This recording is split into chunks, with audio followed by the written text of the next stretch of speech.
Dan Lebatard. Man, you have no journalistic responsibility. Stugotz. Yep, and I love it. This is the Dan Lebatard Show with the Stugotz on ESPN Radio. ESPN Radio is presented by Progressive Insurance. Guest on the Dan Lebatard Show appear via the Shell Pennzoil Performance Line. Here's your SportsCenter update. Michael Phelps wins 2 more gold medals last night, wins the 200-meter butterfly, and part of the American team that won the 4x200 freestyle relay. Phelps now has 21 gold medals. Cubs win their 8th straight last night, 5-1 over the Angels. And finally, fire officials say a makeshift flamethrower meant to kill cockroaches was the cause of an apartment fire in Washington State. Want cash back at Costco, Sam's Club, and BJ's today? Use your Bank AmeriCard Cash Rewards Visa credit card and earn 2% cash back at wholesale clubs. Learn more at bankofamerica.com/getcashback. For all the latest headlines and information, tune in to SportsCenter on ESPNradio.com all throughout the day. We think we do a funny show. Many of you think it's not funny at all. One of the funniest things that we do is Stugotz trying to read that Pete's Dragon live read. He just made it Pete Dragon, and Mike Ryan was doing a batter's call to home plate. Now batting, Pete Dragon. Batting second, Pete Dragon. I mean, it's just every day you mess up something. They were applauding in there because you finally got some of the names of the actors right. I got them all and right. right after that, you forgot to make Pete possessive. Oh. You made him Pete Dragon. Texter writes in at Lebatard Show, friend died. You find humor? Either friend is a loose term or you are a sociopath. He's that guy. Don't tell me how to grieve. Well, who lacks such self-awareness? I'm sitting next to him. People like me do. And he tells others how to grieve. We just had an awkward moment. John Saunders passed away. I'm sorry if I'm the one delivering that news to you. John Saunders of ESPN, a friend, passed away earlier this hour. We learned the news. And it was a really awkward moment on our radio show because for some reason we were talking to Billy Ray Cyrus. And it would have been awkward that we were talking to Billy Ray Cyrus even if John Saunders hadn't passed or the news of his passing hadn't broken as we were talking to Billy Ray Cyrus. But it made for uncomfortable moments. And so we celebrate our uncomfortable moments around here like this.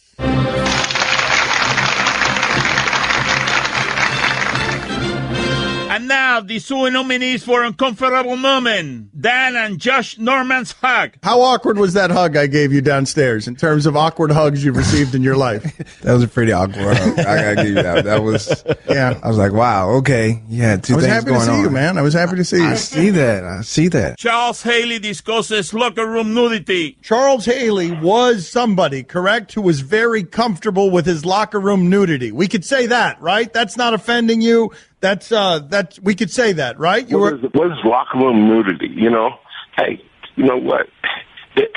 Hey, man, I guess you guys, you know, y'all probably nerds or unathletic because you know I've been in the locker room all my life. Okay, you know, it ain't no time limit on getting dressed. You know, hey, some people like to get, you know, not use towel, they dry without doing that, man. You know, you guys, you know, you let people put ideas and things in your head about stupid things, man. Chris Cody, Tyron Smith, hands are so small. Chris, what was the funniest thing from the sports weekend? I got Tyron Smith, I'm sorry. They were talking back here, so they were making me a little nervous. Don't make excuses. Tyron Smith holding a football in his hands. It looked so small. What's that? Wow, you limped in with that effort, Chris. I got rattled right before I went on air, and I'm just going to turn my mic off. All right, now. yeah, that's a good idea. Cut that sound up. Yeah. I mean, your last two appearances at the microphone have just been a disaster, man. Chris, man. Dan asks Serge Ibaka about his name. Is there anyone who refers to you by your full name? No, I don't think so. Can you tell the audience what your full name is? Ibaka, Ngubila, Serge, and Jonas. But isn't your full name 10 words? Excuse me? Isn't your full name 10 words? Serjabulo, Lamu, Sayong? No, that's not true. That's not my name. Okay. I'm sorry I made that so awkward for you. Hell of a day we're finishing. Yeah, he's okay. Greg asking Devontae Freeman why he didn't attend the Lobo Awards.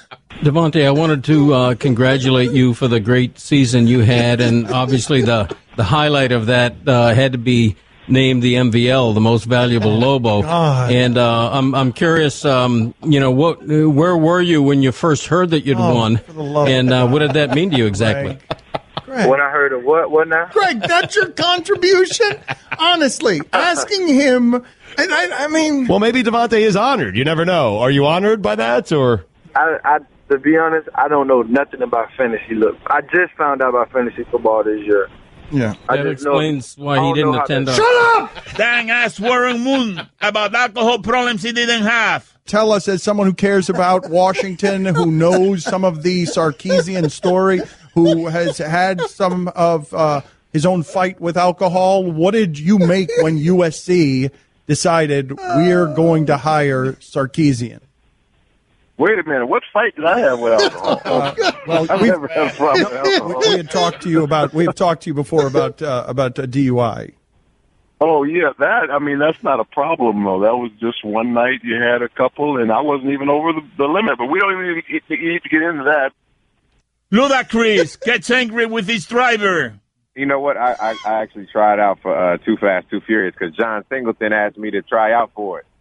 You have to be quiet on the radio right now, okay? I'm sorry about that, fellas. That's all right. What happened? What My happened? driver's getting a little loud right now. Dan angry about Frank Caliendo. Reading looks like as Morgan Freeman. Russell Wilson looks like a dolphin trainer. Morgan Freeman there. Can someone help me? Can someone help me out here? Because I am feeling this like deep in my core, in my bones. I feel like Frank Caliendo's voice is making this decidedly less funny, and it's making me angry. Like as we're doing this, am I the only one experiencing this way? No, I'm feeling the same thing as you are. I'm just better at faking it. Okay, because I feel like these are being made less funny than they actually are. Through no fault of Frank Caliendo's, through our fault for making him do this in a bad impersonation. There's Joe Buck. I don't think it's a bad impersonation. I think it's a great impersonation, but the impersonation in my mind is so good, you don't even hear the joke. Let me read the Texas one. Yes. Yes. And this is the winner of the West. Yes, let's do it this way. Let's bail on this. Let's have Joe Buck read these since he's got them in front of him. I mean, Joe should be producing the show. Yes. Here we go. Let's go, Joe. Let me See what just you got. over. Let's go. Let's go. Kurt Warner looks No. Oh, you want me to do it? No. I want you to do it as Joe Buck. Not as Morgan Freeman. No, I have no interest in that. Dilemma interview. You are a self-proclaimed anarchist, correct? Can you explain to us what it is that goes into your anarchy? Nothing. Anarchy is the worship of nothing. Yes. What's going on? The worship of nothing. Worship. Like the judge, when you're in court.